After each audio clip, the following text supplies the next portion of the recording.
So excited for this. He's a four-time Super Bowl champion. He was the NFL's comeback player of the year in 2014. He is a four-time first-team All-Pro, a five-time Pro Bowler. He's the NFL receiving touchdown leader from the year 2011. He was the 2010s All-Decade tight end. He's on the NFL's top 100 anniversary all-time team. No further ado, for my money, the greatest tight end to ever play the game, Mr. Rob Gronkowski. Welcome to the season with Peter Schrager.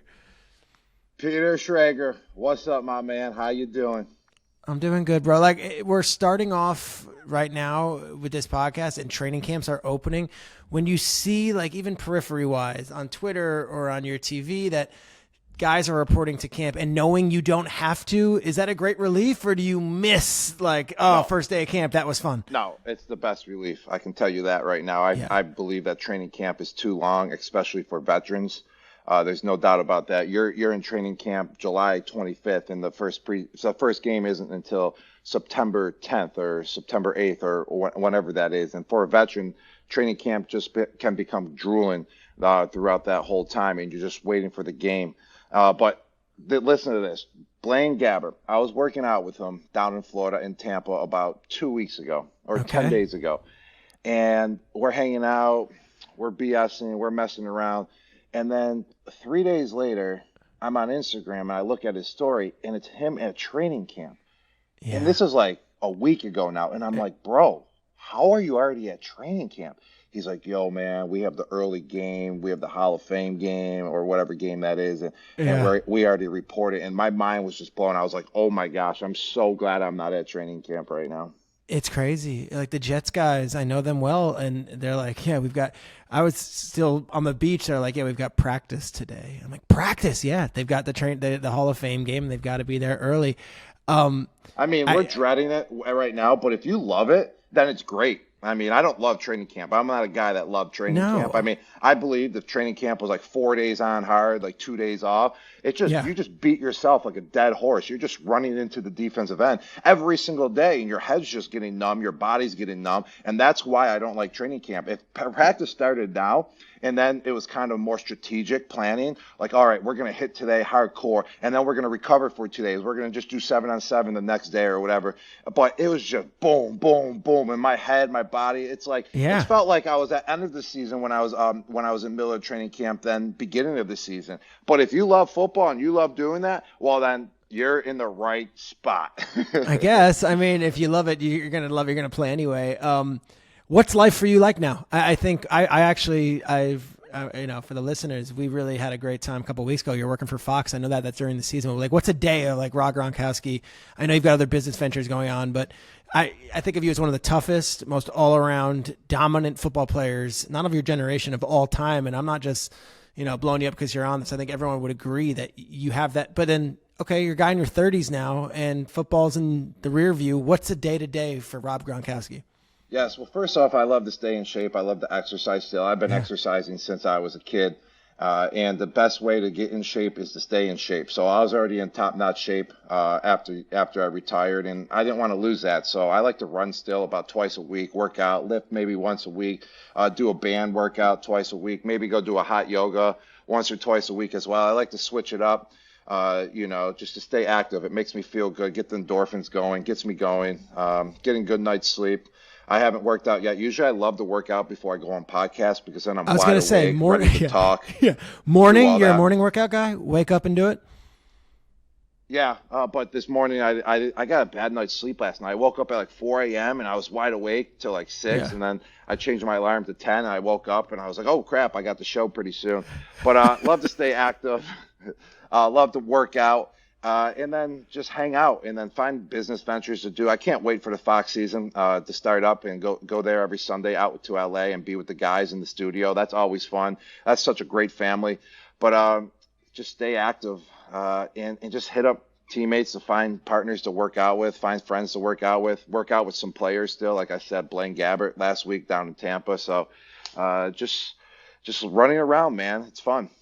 Do you miss the locker room and the camaraderie with the guys? I feel like that would be the thing I would miss the most. That's exactly what I miss, and that's why I love working out and finding like workout partners. Like down in Tampa, we have a great crew. Who's the crew? Who still gets after it? Cam Brate, Scotty Miller, Blaine Gabbert, then a couple of the Lightning players. But the thing is, everyone goes in, everyone comes out. There's like 15 guys that we work out with. It's called a place called Suka, and it's Suka in Greek means the excellence of your body and your mind together to put you to the highest performance. And it just opened up. It's a great spot. I love it. And there's about 15 of us that work out there. And there's a time you work out at, and whoever shows. It's not like, you get beat down if you don't show. And then if you show, there's always about 8 guys there. It's always a switch up. All of us are cool, and it's just fun. You get that like locker room feel, and that's what it's about. And that's why I love doing it still. I love it. I always loved watching you from afar when you were in New England, because you had this personality, and yet when it was time to work within the system of Belichick and kind of get down to business, you got down to business and were as dedicated to the craft and to the Patriot way as anybody. And then off season, you'd be like doing commercials and you'd be having fun and you'd be at these different events. And it's like, okay, this guy, he gets it. To turn it on and turn it off, was that how it felt? Or when you were with Belichick and it's so strict and it's so disciplined, did you feel like you can still be yourself and be authentic? It's just not necessarily as wild crazy, but hey, I got to get down to business. It's football time. No, it definitely had to get down to business when it became football time. I mean, if you want to have your fun and be doing commercials, be going to a party, being all over the place, you have to show up, and that's what it's about. And I knew in my mind the whole entire time that whenever it was, if it was an OTA, if it was training camp during the season, that I had to show up if I wanted to keep that train going, keep that fun train going, keep those shoots going or whatever I was doing, or go to that event. And I'm so glad I did that all, especially in my 20s. I mean, to me, going to an event, going to a party now in my 30s, it's like whatever. And I'm glad I did it all in my 20s when I was young, when you could wake up, you could recover from just 4 hours of sleep, all that. But I had to be dedicated to my craft when I was with the New England Patriots, because if I was showing up to practice, if I wasn't ready to go, if I was missing out, dropping balls, all that bad stuff, then it would have never worked.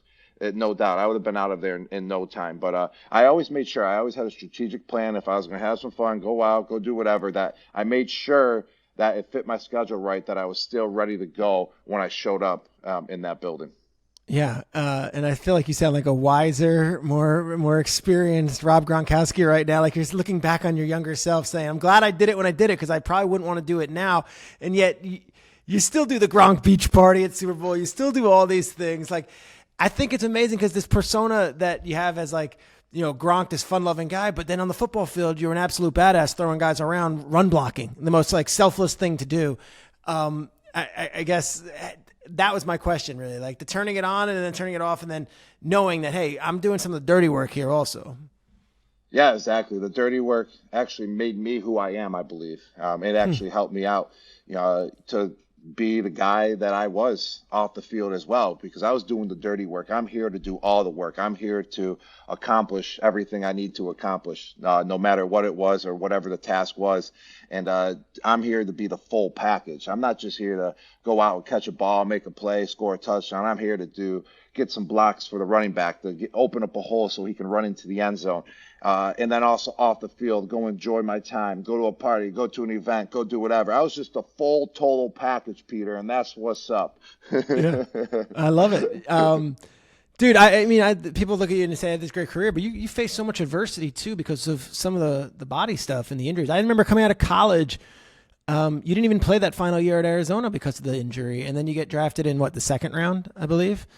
Yeah, I got drafted. How did you use that as fuel to kind of motivate you and inspire you? And then, of course, always guys coming for you in the NFL. I mean, I just remember you carrying 4 dudes on your back with all that, and just like you just were a gamer. How did you use the injury in college to motivate you once you got to the pros? Once I dropped in the second round, I remember I didn't get drafted in the first round. I was really disappointed. I was pissed off, like I wasn't in the best mood. And then I can tell you this, once I got drafted in the second round, all that went away. I didn't care anymore. I was just so glad that I accomplished my dream. Why would I be pissed off I didn't go in the first round when I just got drafted in the NFL in the second round. And, coming off of a season where I didn't even play in college, it was one of the best moments of my life, if not the best moment of my life when I got drafted. And then therefore, that motivation of not getting picked the night before, I didn't really care. I was just so happy I was picked in the second round. I was just so glad I was just picked in the NFL draft just overall. And then from there, I just knew I didn't really have any motivation because of that. Oh, I wasn't a first rounder. It was like, all right, it's time to show them what's up. Like, I have that motivation to be great now, to fit in the locker room, to get that respect from my teammates. You had a great rookie year. You had 3 touchdown catches against the Steelers in a game, I remember. But then I go to the postseason, 2011. You guys are playing Tebow and the Broncos, and you guys just blow them out in a Saturday night game. And that was, to me, your big coming out party. You had 3 touchdown pass catches. You had 10 catches, 145 yards. Do you remember that as like the coming out party? Okay, Saturday night game, everyone's in Tebow mania, and we're going to go kick the crap out of them. It was kind of the coming out party in the playoffs. I mean, prior to that year, I already had 18 touchdowns in the regular season, so I was kind of a little bit known going into the playoffs. But then it was the coming out party at the after party, which was the playoffs, baby. And that just shows I can last all night long. I can last, baby. And that's what it was. The playoffs equals the after party, and I showed up, performed, 3 touchdowns. I remember that game to a T, 10 catches. I remember my last catch was down the sideline. It was like the fourth quarter. We were already blowing them out, and Tom called a fade. I was split out wide, and he threw like another 25-yard, 30-yard bomb to me all the way out there on the fade route. I caught it for my 10th catch, did like the first down signal, acting all cocky and everything. It was just a great game overall, and it was just great to beat those Broncos at the time with Tebow on the squad as well. All that hype they were having, and we just took them down. I think we won like 45-7 or something. 45-10. Yeah, 45-10. It was a great game. It was unbelievable. I loved it. It's like, you think about these guys, like, if I named a game, could you kind of do that with your mind? A lot of these guys got, like McVay, we talked to him, and it's like, hey, can you name this play? And it's like, yes, on this third down. I remember when we were talking in LA a couple of weeks ago, I'm like, I remember a Steelers game, the Jesse James game with the touchdown. You're like, yep, I remember that entire last drive. Do you have that memory too, where it's like, I can bring up a random game and you're like, yeah, I remember that, and here's what happened, and here's the storyline going, and or is it just those big special moments? I would probably say about 75% of them I remember. Sometimes I talk football with some people and I don't remember, but I mean, I played so many games. I think like 140 games right around there in the regular season. So including playoffs, I think I played around like 155 games, but I remember about 75% of them, especially when someone like you brings up the analogy of the game of what happened, and then starts triggering back in my mind of, oh yeah, I remember that. So sometimes I can't bring it up, but if someone else brings it up, it starts clicking again. But I do remember most of them, but not all of them. Yeah. All right, so you get started, you lose in that Super Bowl to the Giants, you guys are kind of bouncing into the playoffs and losing to the Ravens a couple of times, and then finally you do get a Super Bowl ring. Take us through your first Super Bowl ring experience and what you remember from that afternoon. Yeah, that was a great experience. I remember my first Super Bowl actually was one of the worst experiences because I got my ankle blown out versus the Baltimore Ravens. But I remember the storyline was like, is Gronk going to play? Is Gronk going to play? And you played. Yeah, I played, but it was the worst week, man, because you're supposed to be there enjoying the Super Bowl. It was just rehab. I was like hiding out in my hotel room. It just didn't go as I planned, and it wasn't Indianapolis, right? That's where that Super Bowl was. Indianapolis. It just wasn't that, wasn't how I expected it to be, especially with the injury. Then I only played like 12 plays in the game, and I feel like if I could go back, obviously, I would have done things differently to prepare for the game, to get my ankle ready. But you live and you learn, baby. You can't go back and regret anything. You live and you learn, Peter. And then finally got to the Super Bowl versus Seattle, and I was like, all right, this is a game changer. This is a different story. Now I'm healthy. We just won. We're going to the Super Bowl. I think we absolutely dominated the Colts in the prior game, in the AFC Championship game, I'm pretty sure. Like, I think that's when the Deflategate started, because we absolutely destroyed them, so they had to make up an excuse. Like, we ran the ball 40 times. We had like 350 yards rushing, and Garrett Blunt had like 4 touchdowns versus them, and then they were just embarrassed, so they had to. You guys won 45-7. No, 45-7. Even worse than the Denver Broncos game in a couple years before. But and then I was like, all right, clean slate, going to the Super Bowl. This is what it's all about. I need to get into the Super Bowl club. That's what it's all about. My career will be set. If I get one, I was happy. I was like, I'm good to go. If I ever get traded, if I get hurt again, whatever, I have a Super Bowl. And that week, Just that whole Super Bowl experience. It was in Arizona, way better than Indianapolis. Just overall, just everything went smoothly. Went to the game, and it couldn't have been a better game, my man. Awesome shootout. It was an amazing shootout. Everyone contributed. I had a touchdown. I had about, I think, 6 catches for 68 yards.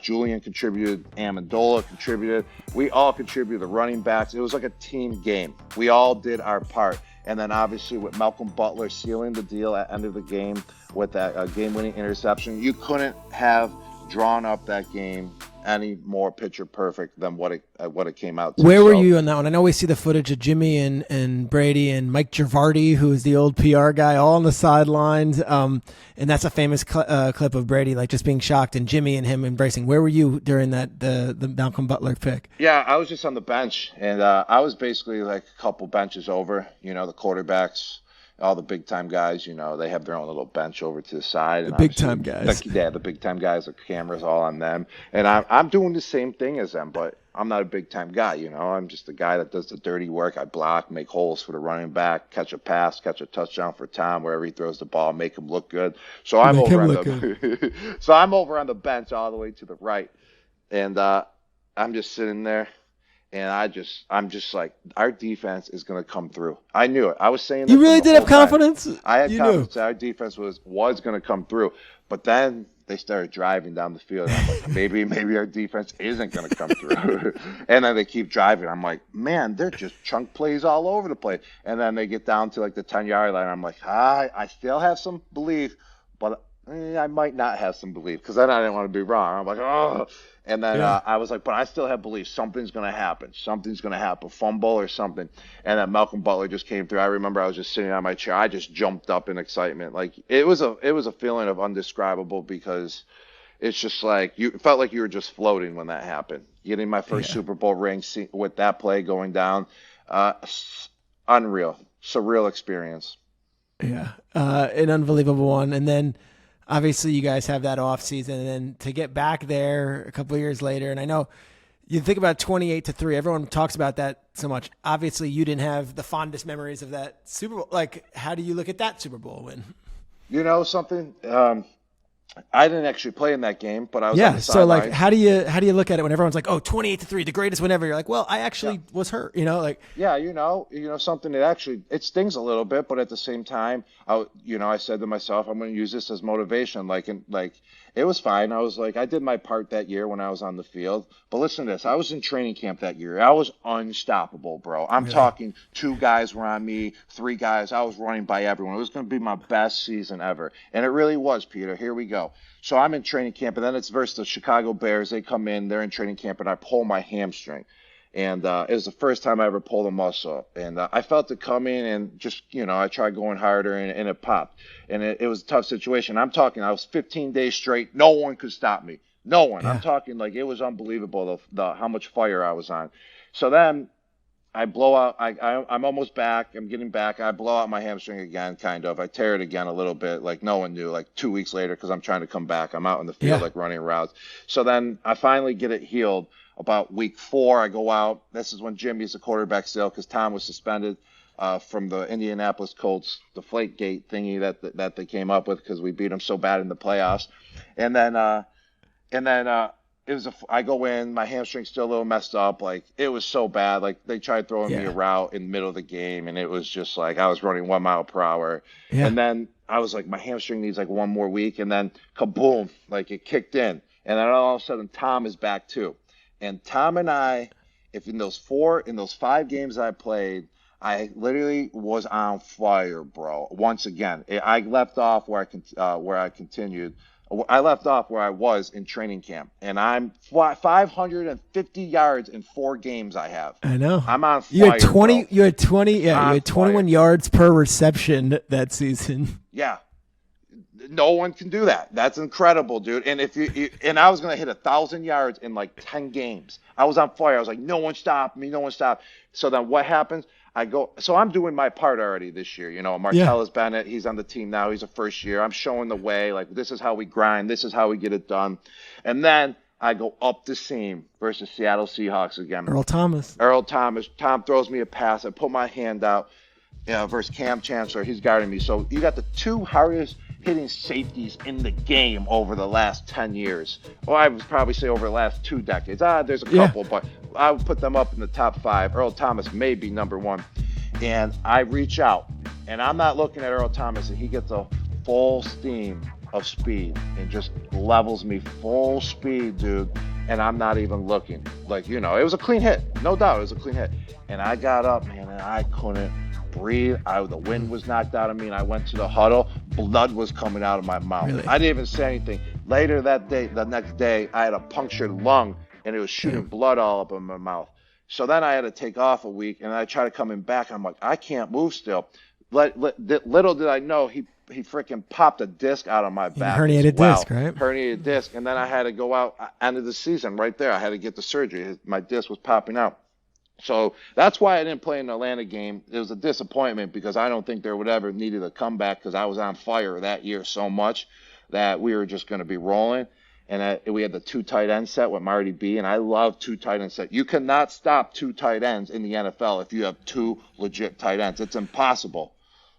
Let me ask about Marty B. We've had Marty B on Good Morning Football a million times. I find him to be one of the most curious personalities in a good way. I find him to be so unique, one of one. And then, of course, he's got a brother who's also a big personality. But Marty B is special. You two together in a tight ends room, what was that like? It was, like I said, it was kind of like winning the Super Bowl, but it was a little disappointment at the same time because we wanted to play together. We were having such a great year. We were the red zone force in training camp that year. Everyone was trying to stop us. No one could stop us. He had personality. I had personality. But when he came to the Patriots, he saw how we worked. He saw how we got it done. And that's what was so great. I felt like we were elevating each other's games, and we were. We complemented each other very well. And if you go look at his stats as well in those 4 games that I played, he was having 3 touchdown games. I'm talking, even though I didn't play the first 4 games, but when we were together, we were putting those stats per game up like I was in 2011. He had 3 touchdowns in the Cleveland game when I first got back. The first game, I had 120 yards. The next game, I'm having 120 more yards. He's having a touchdown. I'm having a touchdown. We were combining for remember that we were talking 21 yards per catch, 550 yards in 4 games. I think we had 800 yards total in 4 games together. I love this. I love how passionate you are, and you remember it. And it's like this great. Like no one ever looks back. It's like remember Marty B and Gronk that season because whatever. But like you remember it, Yeah, and it's just a little disappointment that I got hurt, man. It just you got hurt. You got hit. Yeah. You herniated disc, and you're vomiting up your lungs. Yeah, it's a little disappointment because we would have had Marty B and I. We would have dominated. We were dominating, and like I said, then I missed the Super Bowl as well. But, I wasn't going to let that hinder me, man. It was the situation I was in, and I was glad that we won a Super Bowl. I got my 2nd ring, and, I was just glad that I got to show, the best of myself that year to kind of amp up the guys, to show what kind of standards that we have, throughout training camp and when I was back in the field for those games. And then I just said to myself, I have to win another one. If I want this Super Bowl to count, I said this to myself, I want the Atlanta Super Bowl to really count. If I want to really own the Atlanta Super Bowl, and show the ring off, I have to win one more. Because then I can walk around and say, yes, I have 3 Super Bowls and be confident about it and be proud of it. Because if, I got 2 and I didn't play in Atlanta, I need to win one more. And then we beat the Los Angeles Rams, right? The Los Angeles Rams. They were first year or second year, they were Los Angeles Rams. And then that's when I was like, all right, mission complete. And you made the biggest catch of that game. You made the biggest catch of that game. I think Jules might have been MVP in that game. Catch of the game. I think. Yeah, that catch was you. Jules dominated. That's who Brady's looking for. He did. Before we get there, you lose. I'm sorry, you lose to the Eagles, and we're not going to talk about the Philly special and all that because it's whatever. But what's fascinating to me is, and the story has come out since, and I don't know if you've ever spoken about it publicly. They tried trading you to the Lions. What was the story with the trade with the Lions that offseason? Because here you are, this Patriots legend coming off an amazing season, an unbelievable Super Bowl, all this stuff. And then the story, 2 years later, came out that the Lions tried trading for you, and then you vetoed it. Can you tell us what exactly happened? Yeah, I mean, we were kind of having some disconnect between myself, the organization. It was kind of like mayhem a little bit. Maybe I handled myself a little wrong. Maybe if I could go back, I would have done it differently. But we'll just say this overall, in the end, that whoever I got traded to, I was going to retire. It didn't matter if it you was were vetoing Lions. It regardless. It wasn't a Lions thing. Yeah. So I was kind of being a a little bit, and then Bill was like, "All right, let's get this out of here." Yeah. And then Yeah. I was like, "Oh, the ain't playing no more though." So I was amping it up even more at the moment. I wouldn't say kind of being like a, I would say more like, I didn't want to say, and then I was like, how can you trade me? I'm retired. And then they were Yeah. like, and then everyone took it the way like, oh, he doesn't want to go to the Lions. Like, oh, Detroit, F Detroit. And everyone was coming at me. All the Detroit fans were like, oh, how do you not like Detroit? All Yeah. this, F you too. And I was like, no, just in the back of my mind, I was like, nah, it was just that I just wasn't going to get Patriots or traded. nothing at the time. Yeah, I was like, Patriots or nothing. I go, we got to win one more Super Bowl. So how'd you guys, I mean, go. obviously, how'd you guys repair all that? Because you go and you do win that other Super Bowl and you do come and play the clutch thing. So like that season has to be a little awkward, or is it just, this No, is business, football's football? business is business. Football is football. Still showed up, did my thing, and we won the Super Bowl that year. I knew it was one of the best decisions. I was so glad that I vetoed that trade. And football is football and business is business. You get over that quick, man. In this world, I mean, the football world, I would say, is one of a kind. It's not like being out there in a normal business world. It's still the only place where it can be like that old school mentality. You know what I mean? And then I when believe things it. don't go right, well, guess what? Move the F on. Things need to and get it right. And that's what we did. Dude, that's a great message to some of these younger guys too, because I think we all try to put it into like, all right, well, in the media world or in the business world, it's one football. Like it doesn't make sense in a lot of ways. And a lot of these running backs right now, I feel for them, but it's also, yeah, it sucks, but that's what it is. You get to play football too. Yep. Yeah, exactly, man. I agree, man. I mean, it's a little bit different with these younger guys now. I mean, that's why I love football so much too, because it's literally the only place in the world, I would say, is where if you're just not good enough at your job, you're gone. And there's no other excuses. You can't sue them. You can't, cause havoc. You're just not good enough. You're gone. You know what I mean? There's no other controversy. It's the great equalizer also. It's like coaches don't care about necessarily what you look like, where you came from, what college you went to, what size you are. If you're going to give us the best chance to win, you're going to be on the field. Yes, and that's why I love football, all because of that. And I believe, and I treat football like I do in the business world now. Like that's like I look who the head coach is. The head coach, I compare like who the CEO, that's the head coach, or that's the owner. Like, and then the people that are working underneath them, I'm like, all right, that's Julian as the wide receiver. That's me as the tight end. I just compare football to everything now. I love it. And you try to surround yourself with the right people. Real quick, couple things before we let you go. Brady calls you out of retirement. Was that all along in like the back of your head, or was that one of those where one day you woke up and you're like, yeah, I'll come to Tampa. Let's do it. No, it was, I kind of, when I retired, I was a little beat up, and I knew the only way to get back to kind of myself is to get away from football. I didn't really want to retire.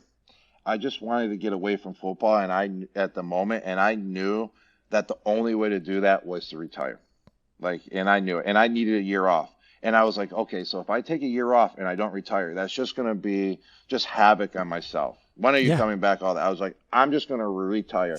And join us at Fox. Yeah, join you guys at Fox. And in back of my mind, I knew, I was like, if I have the right opportunity, I'm going to go back and play football. But if I don't, then I don't, But it was more on that side that I wanted to go back and play. And try a new experience, and see what the situation was. And the right situation had to come up.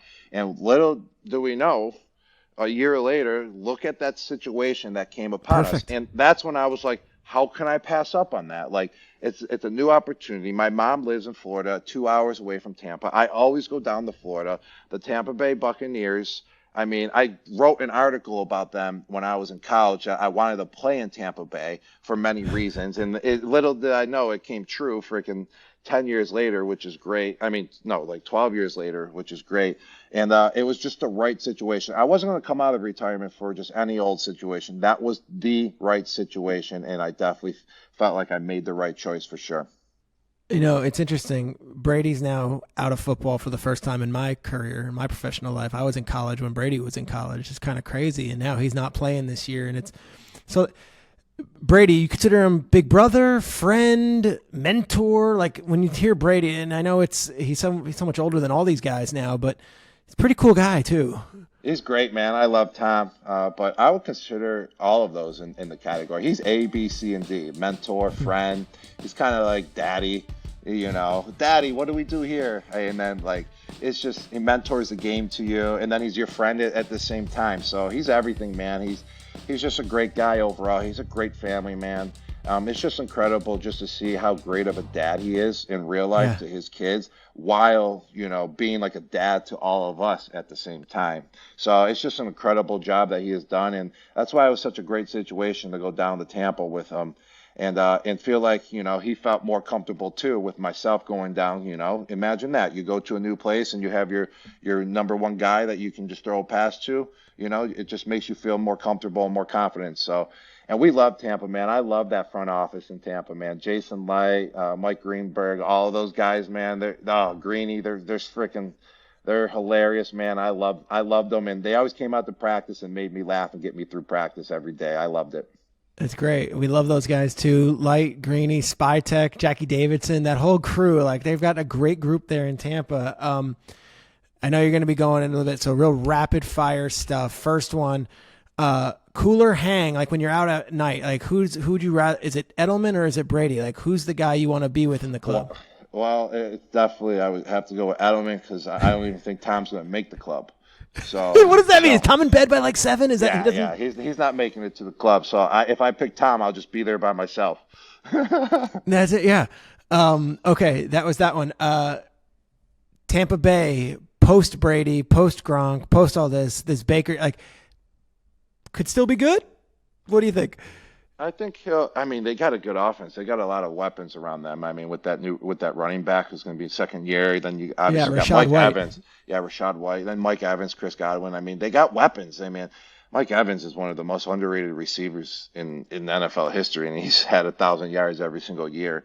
But I think he does like decent, a little bit above average. It's gonna extend his career a little bit. It's gonna maybe make him a starter, I think, for about 3 more years. But he'll have a decent year, but it's not going to be in a great year, but it's going to be a year where it solidifies him as being an NFL starter still. Last one, Jimmy Graham, as we're doing this recording, announced that he's returning to the NFL, or he's been in the NFL, he hasn't retired, but at 36 is signing with the Saints 2 years away. Your advice to Jimmy Graham on his quest to get back into the league? That's wild, man. That was mind-blowing when you sent me that text message this morning. Thank you for breaking the news to me, Peter. But the reason why I can see this work for sure is because Jimmy Graham is a basketball player. He has a basketball background. And let me tell you, those basketball guys with basketball background, they last forever. There's something just different built in them. It's just because of the way that they've been running around their whole life. I feel like they stay in shape for longer periods of time than football players. And having that basketball background, I feel like can make them last for a long time. And he must have been doing something right over the last 2 years as well that is making him get back to the game. So I would just say the hitting aspect, just get used to the hitting aspect in training camp and get some time off. You're 36 years old. Get a day or two off so you can recover from all that and go out there and do your thing, Jimmy. I mean, you're not coming back because you don't think you can do it. Obviously, you think you can do it, and that's why you're coming back. So do your thing, man. I'll be cheering for you, man. It's kind of a little situation I kind of went through, but he did 2 years off. So maybe I'll do 2 years off now. This might be inspiration for me. So if he does well, I'm only 34. I'll be 35 next year. I have 2 years off. Let's go. So let's go, Jimmy. Let's see what you got. My last one, we were at this big Fox event, and everyone has to come in and take photographs. And it's one of these deals where it's like you see in these music video shoots where it's manufactured. There's like a fake wind machine, and they're like, here, hold this football. And there's dance music going. There's this promo shooting. The energy was all right, and we're all going one by one. And Michael Vick is going up there. I'm going up there. And then Carissa's going up there. We bring it. We do our best. And, it's Glazer. It's everybody. And then there's this moment where you go up there and it's like, all right, Gronk, go. And I see a different side of you. And it's like the lights are on and you're able to turn it on and you're the most charming guy to everybody in that room. And it's like the camera can't escape you. And I'm like, in that moment, I'm like, that's it. That's the quality. That's what makes this guy so special. He's got this ability to just bring everybody in. I was in awe of watching you just having to like be Gronk. And I don't know if it's exhausting being that way every day, but it's authentic, man. It is you.